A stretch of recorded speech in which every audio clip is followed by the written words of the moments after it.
Hello and welcome to Crushing Doubts Q&A every Thursday at 6 p.m. Eastern, 3 p.m. Pacific. I'm Dr. Dan Ratner. I'm here to talk with you, as always, about mind-body issues. And I usually like to start off by explaining what that is, because sometimes people are actually clicking into this for the first time. They're learning about mind-body issues. So what a mind-body issue is something goes on in your mind, whether emotional or your thought process, that leads to actual changes in your physiology. And this can lead to symptoms head to toe. Anything the body can do, the mind can make that happen for these mind-body reasons. Now, what I talk about here, as many of you know, is my system of how to manage those symptoms. So you've got acute symptoms, you've got symptoms that drag on, sometimes even for years. We can stop all of them, and we can learn from the symptoms through this method that I have. Now, when I was getting better, I had 8 years of chronic back pain every single day, every single moment. I would get some occasional relief from taking Advil, but I didn't get full relief at any point in time, and it was still really bad. What I found in doing this work is, after discovering Dr. John Sarno and learning about the fact that emotions could cause these symptoms, I had to find out more about it because it didn't describe everything that I was seeing. What I'm going to talk about here today is my own system of how I worked that out. I call it the 3-column system. That comes from when I would give people these sheets of paper, just one sheet of paper, and say, we're going to do a mind-body map, and you're going to divide it into 3 columns. Each column describes a different part of the mind-body process. The emotions column describes acute onsets and upticks in symptoms, and that relates entirely to emotion, very similar to what Sarno says. Sarno's brilliant, by the way, and I love him. He saved my life. But I extended some of what he said. And one of the things that I really took to heart about what he said is to accept the diagnosis. Well, to accept the diagnosis to me meant to have no doubt. So this is called crushing doubt for a reason. We need to get to certainty about what's going on with those symptoms, especially if we're going to break those symptoms that are seemingly chronic. I don't really use the term chronic. I call it consistently acute. That means they're always there, but they can always be broken at any second. The 3rd column is the power column. So we got emotions and doubt. The power column is for plateaus in recovery. That's how you recognize that you're having a power column issue. And the power column is about your relationship with you. One of the things that I loved about the power column, which I really discovered as it was unfolding in me, is that it was like high-speed therapy. I learned so much more about myself. So we're going to delve into those 3 areas. Every time people ask a question, I fold it into that system and try to help you see, how does it all relate? Okay, I'm going to say hi to some people. I'm long overdoing that, actually. Okay, Rita, good to see you here. Newcastle housewife, good to see you as well. Catherine Toomer says, hi, Dr. Dan. So sweet to be back after missing a few. Welcome back, Catherine. Good to have you here. Rita says hi directly. Thank you for saying hi and for the flower. And KT Francis 79 has joined us here as well. Thanks for joining on Instagram. Okay, we do have some people who have some questions loaded in on the YouTube. In fact, we got a bunch. So let's dive in. Okay, stuck between stations. That is Scott. Scott says, pretty big breakthrough with EMDR. For those of you who don't know, EMDR is a treatment modality that helps stimulate the brain bilaterally while processing trauma. It's very helpful. It's actually my favorite kind of therapy per se. There's also something called brain spotting that EMDR therapists use. I can talk about that if people want to know. In any case, Scott says, pretty big breakthrough with EMDR. First processing session in a month on Tuesday, which, per usual, has had the symptoms all wanting to do their uptick. So Scott has been finding that as he gets breakthroughs in understanding, his symptoms are actually going up sometimes. And what I described to him is that that's actually a power column situation. What's happening when you're dealing with the emotions column, these are unconscious emotions that you really know nothing about. In the power column, you're dealing with emotions you do know something about, but you don't know the full story. And when you get the full story, it can actually be really painful, including physically, for a time. It doesn't last, but it's meant to get you the message of whatever the symptoms are trying to tell you. So, Scott, you're in the middle of that, and I know it can be agony and upsetting, and it can be frustrating, as I saw in some of your later comments. I'm going to keep reading Scott's comments, and then I'll give my answer to what he's thinking about. Okay, left quad tingle, burn, GI tract, neck, shoulder, fatigue. Last night and today. Seems the pattern. Still frustrating. Doing better with fighting the doubt, but it's really throwing itself at me today. Okay, so just, Scott, I hope you don't mind, but I'm going to observe things as we go, just to break it down for you and for other people. The fact that you are fighting the doubt is a big deal. If you weren't fighting the doubt, this could be a runaway train towards all kinds of things. When you fight doubt and just put up a wall against it, even if you can't stop it from having symptoms happen at all, you are putting a floor on just how far you can fall. You are keeping it in place. Now, I'm going to help you do better than that, but that's a start. And I do get why it's frustrating, but I do sometimes say frustration is a form of doubt. When it can't win in other ways, it's going to try to get you frustrated and believing you can't get better. Keep pushing against it and I'll help you. Okay, then Scott continues. Shoulder and neck still really aren't budging, which at this point is definitely amplifying the frustration and probably the doubt. As I said, frustration is a form of doubt, considering something such as dry needling. Okay, for those of you who don't know, dry needling is a form of acupuncture that stimulates nerves essentially directly. I've had it done, and it can be helpful in certain situations. Scott's going to say more about this, and I'll clear up how does it fit in with what we're talking about. Scott then says, not as a, oh, I have to do this all the time. This is the answer. I love this language, by the way, Scott. I'll say why in a second, but simply as a 1 or 2 time thing that just to help with breakthroughs while acknowledging this is not a long-term answer. Okay, then he says, I know there is some disagreement over this in the community. And yes, ultimately our job is to use your system for ourselves in the best way we see fit. Okay, so you're absolutely right about that, Scott. I'm just going to back up for a sec. I wanted to say, I'm not one to say, don't do this, don't do that. Here's my rule of thumb. Don't do the things that are going to increase your doubt. What I hear you saying is, would it be okay for me to try this dry needling just to break me through, almost to prove that I'm not really stuck? It's like a way of getting you unstuck so you can then do the work. If you're going in with that attitude, I think that's not a problem at all. However, like you said, if you were going in and saying, oh, I have to do this all the time, this is the answer, that would be a problem because that is feeding the doubt. That's saying to you, it's structural, it's physical, I need a physical intervention. We have to remember in mind body issues, they do become physical. So a physical intervention is fine as long as it doesn't add to doubt. When I was recovering from the back pain and before I discovered Sarno, the only thing that really got me some significant relief was physical manipulation of the back. And I went to a chiropractor. He didn't get me all the way better at all, maybe 40% better over a long period of time. And it was agony a lot of the time. But the manipulation was addressing what my mind was doing. My mind was causing all of that tension in the back, and it was real. And so to loosen it up physically was helpful. If I had known what I had known about Sarno while doing that, though, which is where you're at, Scott, you know about the mind body condition while you're doing it, it could be helpful. Just don't fall into the trap of thinking, I need this. You've got the right attitude. I can hear it. So I'd say go ahead and do it. Dry needling and things like that can really they can spur nerves and the body to respond differently and kind of shake up the molecules, and then you can get back to doing the work. So, by the way, I'm not saying people need to do this. You don't need to do anything, and you don't need to not do anything. What you need to do is whatever you do, it only matters what you're thinking while you do it. So I just want you to go in thinking, I'm making progress on the mind body process. I'm making progress in my sessions towards understanding myself, and that's power column work. And it's not going to last how rough this is. But in the meantime, I'm allowed to go ahead and have a physical treatment that can help me get over the hump with something. So you said, Scott, there's controversy or disagreement in the community about this, and there is. You're going to hear people in the mind body community who say, absolutely not. Don't do anything like that. But why are they really saying that? They're saying that because they're worried it will make you not stick to the diagnosis.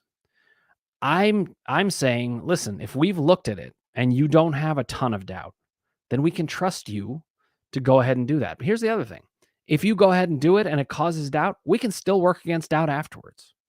The key is to work against doubt. So when people say, don't do that, what they mean is don't let yourself go down the path of doubt. I agree with that, but I don't agree that you can't have the treatment if you don't want to. It's all about whether you're doubting. Scott, let me know if that makes sense to you, and everybody else, feel free to chime in as well. Okay, Lynn Slavensky says, hi, Lynn, good to see you. Is there a difference between action steps and the third sentence of the power narrative, which is I call the core narrative, something you do in your power column? I need to remind myself. Thank you. Okay, so yes, there is a difference. For those who are new here, and by the way, anybody who's new here, please feel free to ask questions. Or if you're watching this, on recording and you want to put questions in the comments, I'm happy to answer them. The core narrative is an exercise that I help people do in the power column that tells the story of their core suffering self. What do I mean by that? You have many different aspects of who you are, of your identity. Your core suffering self is the main way that you suffered. And the way I think about this is if you take all of those emotion column themes that we build up looking for what's the cause of an acute symptom, and you mash them all together into one story, that's your core narrative. And there's 3 sentences in the core narrative. I showed 5, 3. The first sentence is, what's the nature of your suffering? What happened that caused the suffering? The second sentence is, how did it impact you in your life? The whole lifespan. And these can be long sentences, by the way. But the third sentence is, how are you going to live differently? And typically people can't get to that third sentence until the first 2 sentences are written very well, because you don't know what to do until you see what went wrong and what needs to go right. So the third sentence is an action of sorts, but it is a broad action, very, very, very broad, wide ranging in terms of what it's saying. Whereas an action step is very specific.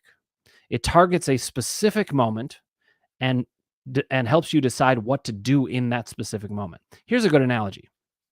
If you were running for political office, the third sentence of your core narrative would be the equivalent of your overall platform. This is how I'm going to do things overall.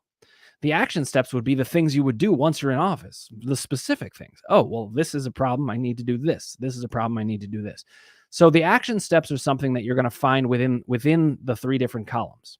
You're going to identify whatever problem's going on in any of those columns and figure out what to do. I'm going to give you an example. So part of your third sentence in the core narrative could be, I'm never going to betray myself again.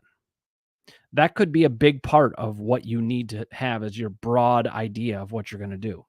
But in a given moment, you might be faced with something very specific where you're saying, do I speak up for myself here or do I keep quiet? And it might not be clear which one fits with that broader goal of not betraying yourself. Sometimes the action step is going to be to say something. Sometimes it's going to be to not say something. So the action steps are much more varied and they're much more related to the specific moment. Lynn, let me know if I answered that question to your satisfaction. I say this all the time. Our job here is for you to ask me as many questions as you want, anything that's going to help you feel more confident that you can get better and you understand what's happening. And my job is to answer those questions to your satisfaction. If they're not to your satisfaction, I encourage you, keep asking questions. My goal is to get them answered to your satisfaction. Let's keep working at it. Okay, I'm going to look. I think I have some people with some questions on Instagram. I'm backlogged, so let me make sure that I've caught up. Okay, Maureen is here. Good to see you here, Maureen. Okay, let's see. Catherine has a question. So does Maureen. And Amy Ranking, good to see you here. Or maybe Amy Rankin E. Don't know. But welcome in any case. I'm going to answer a question or two from Instagram, then I'll get back to the YouTube questions. Okay, Catherine Toomer says, still working hardest in the power column. I think I've recently made gains in seeing/feeling/accepting the fullness of my trauma from childhood. Painful, but I think it is helping. Today in meditation, I realized that there is a streak of woundedness running through me, sometimes more obvious, sometimes almost not detectable at all. But it seems that it has been the same since childhood. So this makes me think that I don't need to assign this wounded feeling to things that happen today, which I am tempted to do. Yes, there are triggers and maybe small pain in interactions with others. Okay, you trailed off, Catherine. So finish that thought and I'll get, here it is. Oops, I lost connection for a minute, she says. So I think that I need not attach this deep streak of woundedness to current things. Okay, I'm going to jump back and answer what you've said so far, Catherine, and then you can weigh in more. So first of all, Catherine has been working in the power column, and part of the reason that people start to work in the power column primarily is when their doubt is down enough. What I say is, if doubt is there, we're going to attack doubt first. When you have doubt, it has a way of dismantling progress. But if we just bring doubt down enough, we can start to look at all the columns. Now, Catherine's also done some work looking in the emotions column and understanding how it leads to the acute onsets and upticks in symptoms. In the doubt column, from bringing down doubt, she's broken through some of those seemingly chronic conditions a lot. What's been left is this plateau. Now, what is a plateau? A plateau is a low level of the symptoms, but it stays, it really hangs around. It could be there all the time, could be there kind of recurrently, but that's why Catherine's been working in that. And when you work in the power column, just like I was talking about with Lynn, the core narrative is a big part of what we do. We look at, well, how did you suffer? Now, I love something that I'm hearing in what Catherine's saying, and I want to highlight it for you, all of you. She is learning to separate the pains of today from the pains of the past. Now, of course, that sounds like typical therapy in a way, but in the power column, there's something that makes it move faster. And that is that you can recognize why it is from the past. A lot of times therapists will say, well, that's from your past, it's not from now. And you're supposed to just believe it.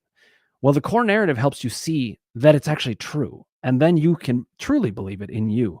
That's why the power column works, I think, better than your average therapy, or at least great in conjunction with therapy. So, Catherine, I agree with you. Nothing that's going on today is actually the cause of this. You have wounds from your childhood, and wounds from childhood are really painful and really deep. And what I want to do is help you keep connected to that. What you can do in the present, though, and can be very gratifying, is make some decisions, some action steps about what are you going to do to address it. So if somebody says, let's say somebody says something that hurts your feelings, and you know that it doesn't really relate to the present, and you don't want it to be about the present, but you also know about your wounds. Maybe if it's somebody you trust, you'll tell them what your wound is from the past. And by telling them, you have this bonding moment that opens things up. That's just one kind of action step. I'm not recommending anything in particular, but by recognizing that the pain of the present is more about the past, that's a big leg up. I also wanted to say, when people are doing the power column work, doubt is going to try to capitalize on you not being sure about these things and to try to pull you back into doubt. And Catherine and I have talked about that a lot. And Catherine, just keep an eye out for that. You said sometimes it can be more obvious or sometimes it's not detectable in terms of that woundedness. Well, doubt's going to try to hide around the edges. It's going to try to work its way in where it can. Let me see if you said anything else here. Okay, nothing else. Oh, no, nothing else yet. Okay, so Catherine, update me more if you need to, but it sounds like you're doing really good work. Well, I know you're doing really good work from the past, but I mean, it sounds like even now, like in these last couple of weeks, you're continuing to make progress. What I can be helpful with in that, and I do a lot of this in the groups that I run. For those of you who don't know, in addition to this Q&A, I have teaching seminars that tell you all about the mind-body condition and how to understand it. A lot of people on here have actually taken those, so they can weigh in about that. But I also have groups, and groups are they're Zoom calls with me. They're a lot like this, except we're on together, and that means we can get a lot further because I can ask you questions. What did you mean by that? Wait, hold on, you said that word. Let me give you one insight, and then you might have a lot more response. So there's a lot more give and take, and we just get further in one sitting. And Catherine, did some work in the past on getting far on these ideas, and she's making more and more progress. Just keep it up, Catherine. But I want to hear more from you if you have anything more to say about what you were saying. I can just hear you're thinking well about it. Okay, let me see if I missed anything here. Okay, Maureen said, I know my sensations are directly related to fear. So even though I know it's my mind/body, it's so automated. What's your thoughts on that? Okay, so first of all, seeing the link between fear and your symptoms is incredibly important. And we want you to be, we want to get you to a place where you are rock solid in that connection. But that's only a start. Then we have to figure out, well, what are we going to do to bring down the fear? Now, fear can come down in a lot of ways, but the number one way that I have to bring it down is information. The more you understand what's happening with you, and the more you understand why you can get better, the less afraid you'll be. So I would have a question for you, Maureen, and this would be something in group that I'd ask this right away. Then you'd answer, then I'd have a question, and we'd get a lot further. But let's try to get as far as we can here. I want to know, well, what are you afraid of? And sometimes it's hard to put your finger on. You might be surprised at how hard it is to get that articulated. That's a big part of what I do in the groups. In the doubt column, I talk about observing, articulating, and countering doubt. Observing just means to recognize you have a doubt. Sometimes we believe something and we think it's true. That's not observing a doubt. If we can recognize it's not true, but we're thinking it anyway, that's recognizing a doubt. That's observing. But articulating is something that people often struggle to do. They just know they're afraid or they know they're stuck, but they don't know why. Well, some conversations with me, it's one of the things I'm very good at is pulling that out of you, finding out why. So I might ask you to say something to me about why you're afraid, and you might start, and I'd say, "Wait, hold on. Are you saying this?" And we'll slowly but surely get to a place where it's articulated. You will know when I have it right. But Maureen, that's the part I'd say we're on. Is it's great that you're seeing the connection. I hope you have no doubt about that connection. Now let's figure out, well, what are you afraid of? Let's get it articulated. Okay, you've observed the doubt. Now it's time to articulate it. Eventually, we'll be able to counter it with information, and you will be less afraid. Okay, let me know if that made sense to you. Let's, Scotty Styles, good to see you here. Thanks for saying hello, for the rainbow, the hearts, all of it. Jia Liang, good to see you here. It's been nice connecting with you recently, and I'm glad to have you here. Okay, Sophia, just like that, has also joined. I love that name. Okay, let me know if you have any questions on Instagram. I'm going to hop back over to the YouTube questions. Karen Isaacs has a question. Karen, it is good to see you. Well, good to be interacting with you. I suppose I'm not seeing you, but you're seeing me. How do we know if we're getting to subconscious thoughts? How do we uncover them? Pay attention to dreams. I have to tell myself before bed I'll have sweet dreams and they're safe and they're there to help me. Now I'm just gonna. Karen then had a follow up. An example: I saw a picture of my stepson, and my gut. My gut was he didn't look well. Face bloated from steroids. He's been undergoing some treatment. It was at night that I saw it. Felt sad. Felt a bit spooked. Allergies have been up and down for weeks. Let me just see, Karen, if you said anything else about this. I'm lazing around too much, too tired to do much. But when I do, I feel better. I went for a swim on Monday and it changed my entire mood. Okay, so that's good. Okay, wait, you have comments later, but all right, that's about something else. So let me answer your questions about the unconscious or subconscious. This is a major question that I think everybody has about psychology. A lot of people come to therapists looking to unearth these unconscious thoughts. And of course, I worked for years and years, like anybody else, to do just that. What I found is, interestingly, a lot of them weren't what I thought they were. Meaning, I this is not true for everybody. There are some people who they're just not aware of what's going on at all, and a good therapist can help them unearth it and see the connections. But there are other times, and this happens very frequently, where people are perfectly aware of what's going on, but they're not processing what it means. They don't totally get it. And that's typically true for people who have had a lot of therapy experience. So, Karen, you would probably fit into that. But your question is, how do you know whether you're accessing the thoughts? Well, one of the reasons that I love the power column is that it describes something about unconscious living that doesn't really get talked about in therapy so much. I had never heard it described this way, but I've come to understand it through my own work.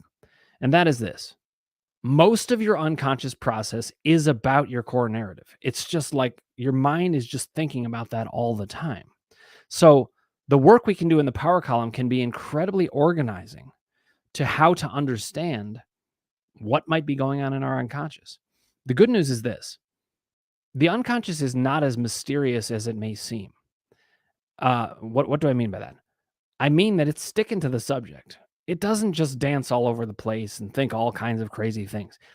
It's very, very focused on the main thing that's going on for you. This gets back to Lynn's question, by the way.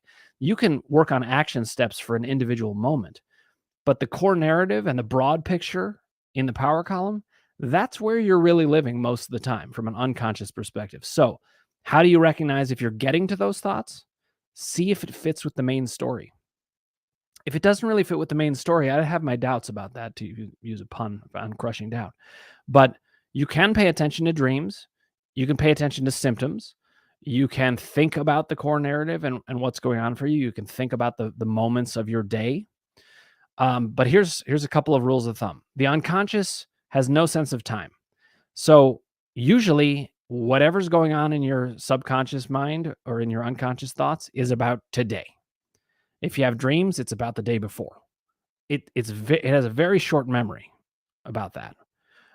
But its short memory also relates to something very specific almost all the time. So, Karen, let's start there with that observation. If we were in group, then you'd have follow up. Then I'd go back. We'd go back and forth. But let's start there and see if that answered your question enough. Okay. All right. Maureen says, "Yes, I know the fears. Thank you. That's brilliant. So true. Your core narrative is screaming at you. It really is. And that's one of the reasons I like to do the core narrative. It's not only organizing, but it's organizing in a very accurate way. And hopefully that can help you guys feel that it's easier to get a hold of what's going on underneath than you may have thought. Okay, Chris Atwater, good to see you here, my friend. Chris is a good friend of mine, but he's going through some things. So he says, everything for me is situational.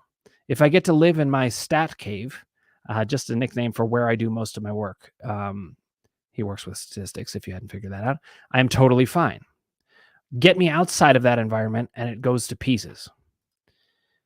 Still working through the program. He's taking the full seminar. The full seminar is these eight sessions, 75 minutes each, and they just tell you all about the columns, but they also tell you about the whole mind body world and how to understand who's saying what, as well as the medical world. In any case, he says, still working through the program, but is there something that is situational or is it a constant? Okay, Chris, great question. Let me just see if you had anything else that you added in here. Then he said, poor typing, but you get the point. No, I do definitely get the point. So, Chris, let me answer that question for you. I do want to encourage you, follow up if you need more to go on, which you probably will. Crushing doubt is a partnership. It's a dialogue. We get there together. I give you information. That information leads you to more questions, which leads to more information until you feel like, I got it. So what I want to say to you is this. For what I know of what you're going through, this idea of like, if you're in your stat cave, you're fine, but you get out of that environment, it goes to pieces in a variety of ways. I would say that there's a couple of pieces of work that I would want to start with you. The first thing I want to do is always, and this is true for everybody, is always to conquer some of the doubt. As long as you're feeling encouraged that, okay, you know what, maybe I can make sense of this, then the doubt starts to come down. What I can promise you is you make sense and your symptoms make sense. This isn't happening for some weird reason. It's not happening because of some deficit in you. It's happening because of a reason. And I can help you uncover what that is. So that will help you bring down the doubt first. That's number one. Number two, when we've brought down doubt enough, the next thing that I would do is slide over to the emotions column and start thinking situationally. You ask the question, is it situational or is it constant? First of all, it can depend on how the symptom is presenting, but the way you're describing it, it sounds situational. If you were saying, I feel like I'm going to pieces all the time, that's constant. If you feel like you're fine when you're in the stat cave, but you're not fine when you're outside of it, that's situational. Now, what that means is there's something going on in that emotional sphere. So I'd slide over to the emotions column. And here's what you would do, Chris. I don't know how far you've gotten in the seminar, so you may not have gotten to this yet. But in the emotions column work, what we're going to do is we're going to formulate somewhere between 6 to 12 themes. It can be more, it can be less, but that's a ballpark estimate. And basically, it's a list of the things that bother you in your life, the list of the things that make you have upset, because that's what the symptoms are really about. So there's a reason that you're getting upset when you're out of that environment. Something's going on there. What I can do is help you identify what that is. And there would be a give and take. This is something in group that would, it would be speedier, but we can do it here anyway. So Chris, I'd be asking you these kinds of questions. Tell me more. This is going to sound a little bit like therapy at first, but it's much faster. I'd be asking you, tell me more about what you're aware of that bothers you. Is it, I don't really want to be talking to people? Is it that my mood changes when I get there? Is it that I think that this is going to happen and I start getting in my head about it because it's happened so many times? There's details, and I want to get at those details. If we can do that, we can find out what are the emotions that are leading to these upticks. Emotions lead to upticks, onset and uptick in symptoms. So when you get out of that stat cave and you go somewhere and your symptoms go up, whatever they are, that's a sign that something's going on. You make sense. And we can put this together. It won't take us that long. So what I want you to be working on, Chris, is make a list. And it doesn't have to be perfect or accurate. yet. I can sort that through with you. Make a list of the kind of things that upset you. It can be anything. It could be, you know what? I wish I could be a kid again. I hate having to do all this grown up stuff. Or it could be, I feel things really deeply, and that means that all interactions kind of set me off. By the way, Chris, this is all stuff I'm just pulling out of thin air. I'm not saying this applies to you, but it's this kind of thing. So let's start working on that. Let's work together on how can you develop these themes, because this is more situational than it is constant. And if you understand the situations, then you can understand the action steps. What are you going to do about it? And I can help you with that too. But first, we need to identify the problem. Okay, Chris, let me know if that makes sense. Okay, Dorisa says, hi, Dan and everyone. Dorisa, good to see you here. Let me just scroll down and see what I'm missing so far. Okay, we've got some people on Instagram. Catherine Toomer then says, I know I am loved by my loved ones. I even know I am infinitely loved. When I am present to that, the woundedness dissipates, even if I have just recently been triggered. The woundedness loses its sign. I don't know. You were in the middle of saying something, Catherine. Okay, I'll get back to you on that. I want to see what you have to say about that, so it's more formulated before I can answer whatever question or comment you're making. Joel Basis, good to see you here. All right. Karen Isaacs has another comment. My husband's legs bother him. 2 years. He still plays hardball, and while he's playing, he's fine. While he golfs, he's fine, but says it's sometimes so bad. I want him to either shut up about it. Let's see. Did you say anything more? No? Okay, you trailed off there. So, Karen, if you have more to say about it, let me know. But I know this is one of the themes that you've been kind of working on is how do you deal with people in your life when you're so certain about this and it's such an important part of how you think about things and they're not getting it. I lived that. I'm a mind body expert, but there are people in my family who say things that I'm just like, guys, are you serious? You're still talking about this? You're talking about herniated discs? That's been disproved. I can show you the papers in the top journals in the nation and in the world. So it can be very bothersome. What I want to help you with, Karen, this is a suggestion for an action step. This is an action step that I don't have listed in my action steps, but there's hundreds of these that I can come up with in a variety of ways. I would love to help you feel that you can just be calmly on message. Now, what does that mean? It means that you could keep saying essentially the same thing to him when he's complaining about it, so that he would have to either respond to what you're saying and do something about it, or he may decide, you know what, I'm just going to get the same answer. You could even end up saying, like, you know what my answer is, right? So, do you want something else? And that can kind of put him in the position of having to do something about it, so that you don't have to do something about it. I don't want you feeling that you've got to do something about this. However, it's very clear that if he's fine while he's catching or while he's playing golf and then later it's not, that's mind body all the way. You and I know it. One thing I do want to help you with, and this is a power column adjustment. It's something I call the power of aloneness. And Karen, you know about this. Try to remember this. You're on your own journey. He's on his own journey. And everybody's responsible for their own journey. If he's going to live his journey hurting all the time because he won't listen to you, that's his choice. And I know it can be frustrating, but it won't be so frustrating if you don't have to hear the complaints. You could say to him, hey, listen, I'm here to listen to your complaints if you want to talk about what I know, but I don't want to have the same conversation over and over where you're not going to listen to me. So, Karen, let's start there and see if that's helpful to you in terms of deciding where you want to go from there. Okay, Healing Lad, good to see you here. I know you missed last week, but said you were going to be here, so I'm glad to see you. Okay, hi, Dan. I have an appointment for internal medicine where they're going to Dr. House me a bit and try to find things wrong neurologically. My worry is they'll just try to put me on a bunch of meds and treat me like a science experiment, throwing darts at the board. But it's so hard to let go of the doubt, making me want to investigate physical causes. Okay, let me just see if you had any follow-up to that. Okay, so here's what I want to say. It's totally okay to get things checked out. This is very similar to what I was saying to Scott. It doesn't matter what you do. It matters what you're thinking when you do it. So if you're going to go ahead and do this, okay, find out. But wear your doubt armor. What do I mean by that? When I talk about wearing your doubt armor, it means I'm going to go in with a healthy skepticism about what anybody says who doesn't understand mind body ideology. Even people in the mind body field, I go in with some skepticism. And that is because I know how misinformed people actually are. So they could end up saying, well, your nervous system is just way out of whack. And that's what the problem is. To which I would say, yeah, your nervous system gets way out of whack when you have a lot of symptoms. But guess what? It also dials right back down when they go away.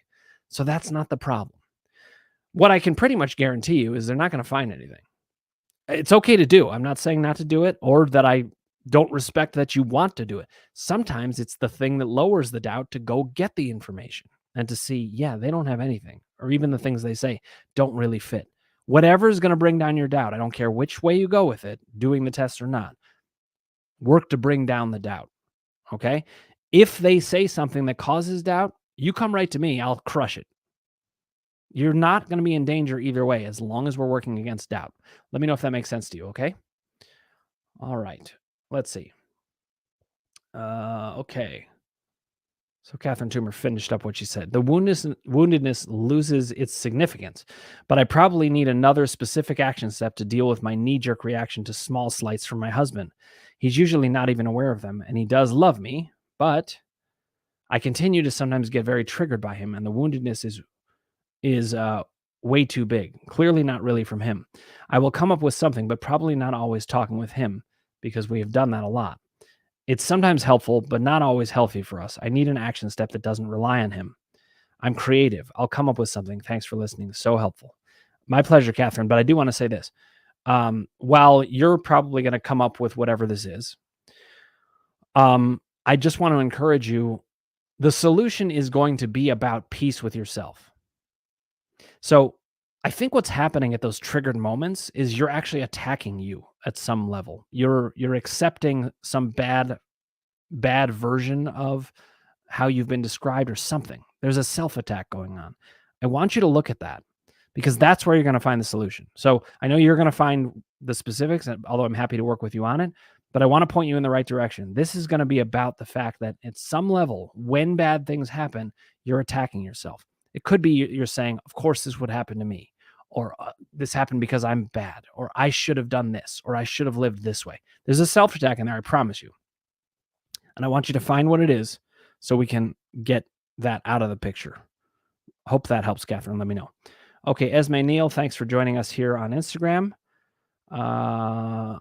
Okay, Joel Basis has a comment or question. Let's see. I'm certain I have TMS.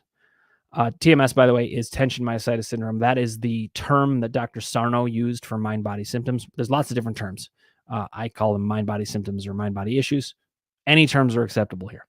I just question at the end of every day whether or not I've behaved correctly to ultimately get better. I counter my bad thoughts throughout the day, but I'm yet to see change. And I find myself measuring progress off symptoms, which then sets me back. How do you suggest I maintain a great mindset despite the intensity of symptoms? Great question. Well articulated, Joel. So the first thing I want to say to you is there's something that I call process-oriented thinking versus results-oriented thinking. You're describing exactly what that is. You're getting caught up in results-oriented thinking. It makes perfect sense. There is a way in which we could say, bottom line, am I getting better? If you're thinking about it that way, doubt's got you right where it wants you because, it can be tough to get better in certain ways. And so it's got some evidence against you. What I want to encourage you is none of that evidence speaks to what's happening in the moment. You're going to get better in the moments. You're going to have wins in certain moments. So I want you to think of it as a process. If we can make a little gain, that means we can make more gains. So don't look for whether you're all better. Look for, am I a little better? Was I better at certain moments and not others? If you were better at any moments while just talking, that's proof that it's mind-body, 100%, because nothing else changed. So to keep in the right mindset, what I want you to think about is moment-to-moment thinking. You are, and this is true for everybody, Joel, we all are in a mindset that we're typically in. I'm not so much anymore, but I was. I was always thinking the same way. Now I'm not. I don't think the same way at any given moment. It's always a new moment. But it's partly because I understand that. So what I want you to focus on is moment-to-moment thinking. Your brain changes all the time if it has reason to and the invitation to. But if you think it's always the same, you're stuck in doubt for now, and that keeps it the same. So fight the doubt. Think about moment to moment processing and the fact that it actually can change as you look at different moments, and look at the evidence. Have you gotten better at all at any given moment? And by the way, if you haven't, that doesn't mean you're doomed either. What that means is your doubt's still too high. Let me say one last thing, Joel, and because this can really help you if none of that felt helpful enough. The columns can help you with this. The columns organize what's happening. I think if you understand why your symptoms are behaving the way they do, you'll have hope that they can change, that they can be changed, and they can, and I can help you with it. So let's keep talking. Okay, let me know if that helps. All right, let's see. Then Catherine Toomer says that strikes me as absolutely true about the self attack. So Catherine, let's look for it. Okay, we'll go after it. All right. Chris has another comment or question. He says, I'm also curious about one more thing. I am a huge empath. Yes, you are. And we'll go there in a second. When I see people suffering, I soak their pain up like a sponge. This in turn can change my outlook on things, which hurts me personally. Let me see if you said anything else about it. Okay. So, Chris, I have very, very good news for you. I'm not surprised by this, by the way, because I know you. The number one type of personality trait that leads to mind-body symptoms is being an empath. Dr. Sarno talked about a term called goodism, and that is somebody who really cares about other people. And when you really care about other people, it hurts. There's a lot of pain and suffering out there, and if you're soaking it up like a sponge, you're going to be having those symptoms. So now we're starting to get into the thick of things. If we're saying when you're in your stat cave, you're fine, but when you go out, it goes to pieces. Look at what you're just saying. I'm guessing that at least a part of it, this is more than a guess, it's a very educated guess. And I'm also pretty certain about it. When you get out there with other people, you're overloaded with things. There's a lot of burdens on you. And that leads to things like symptoms, which are designed to say, Chris, get out of there. It's too much. If I could help you manage those situations just a bit better, just a couple of tweaks from knowing this, you'd be able to handle those situations without all of that angst happening. And then the symptoms wouldn't need to be there. If you take away the function of the symptoms, they are not needed. The fact that you're a huge empath is a big part of the equation, Chris. And you don't have to stop being an empath, but we have to help you make a couple of adjustments. And they can be even minor adjustments. Like I've learned, I'm a huge empath too. I'm sure that's not a surprise to people, but I'm able to dial down the empathy when how do I put it? Either when it's not as deserved or when it's not as central to who they really are. Like if I see somebody hurting, but they're not hurting in a way that's like triggered in their wounded place, that's different. If I see them really hurting in their main place, I am going to go to them and I'm going to help, but I'm also going to take care of me. So, Chris, probably what needs to happen here is just some minor adjustments. Or they may even feel like they're major adjustments in certain ways, but I'm just telling you they're not going to take that long. We can identify ways to kind of change this so that you aren't so affected by the other people. By the way, one of the ways that we'll do this, Chris, is when you do power column work, we're going to help you understand you even better. Like, how did you become that empath? How did it impact you? And what do you need to do to change it? Okay, so there's lots we can do here, but I'm very excited to hear this piece of information, even though I knew it in some ways, but I didn't know you knew it, and it makes sense that you would. You spend a lot of time with you, but the fact that you know it means we can start to look at this. How is this leading to that? I'm outside of the stat cave experience. It's not an accident, so this is very, very good news. We're getting places. Okay, let me know if that makes sense, Chris. Okay, Jane Smith says, hello, Dr. Dan. Thanks again for being here today. I'm not coping at all well with the stressors in my life. Of course, my symptoms are worse. I just feel really bad. Need your special Dr. Dan empathy. So, Jane, I am certainly here for you. And I want to give you anything you need. But the main thing that I want to tell you, and maybe this is the Dr. Dan empathy, don't know. I 100% believe not only in you, but I also believe in the information of you. And what do I mean? I mean that if we keep trying to understand you through these columns, nothing can stop you. You could have some bad days. You could have your symptoms go up, and I'm sorry, and that sucks hugely. But I find that even when my symptoms go up, I don't feel as worried when I know I've got a system that can take care of this. And not only do you have a system that can take care of this, Jane, you also got me and you've got this community. We can talk together. We can figure out what's happening. You are going to be fine, 100%. You're just having some things go up. What I would suggest is this. You say you're not coping at all well with the stresses in your life, but it also could just be that the stresses in your life are harder right now. I would want to know, how are they affecting you? Similar to what I said to Chris. Let's find out what's happening here. Let's get specific about it, because you make sense and your symptoms make sense. Jane, I hope that provided some of the empathy you needed, but I'm here with you and you are going to be totally fine. We're going to work at it. Okay. Okay. Scott then says, yes, Dan, that makes sense. And this is back to the dry needling question. And yes, that was what I meant. Just going to see if it can loosen up the neck and shoulders a bit, not going into it expecting a miracle, but also not going in expecting it to do nothing. And this has just damaged me, hoping it can get me some power column gains. I think that's great. Go ahead. As long as it can help to bring down your doubt, then that's an activity that is worth engaging in. By the way, the raccoon is finally gone, Scott says. I'm glad. That sounded pretty rough. Then Jane Smith says, ha, yay for the raccoon finally being gone. And so this is another thing that we get out of this community. We really cheer each other on, and I applaud you guys, and I'm so glad to have you. Okay, then Jane Smith says, hi, Teresa. I've missed you the last couple of weeks. So Jane, that's another thing is if you're not connecting with certain people in the last couple of weeks, or you're not getting some of what you need, those symptoms can start to climb up. Just remember you're not alone. Okay. Okay. Lynn Slavensky says, I am in Dan's group. Yes, you are. He is really incredible with helping articulate and counter doubt. Thank you, Lynn. I appreciate that. Really helped this week with major doubt, fear. Thank you so much.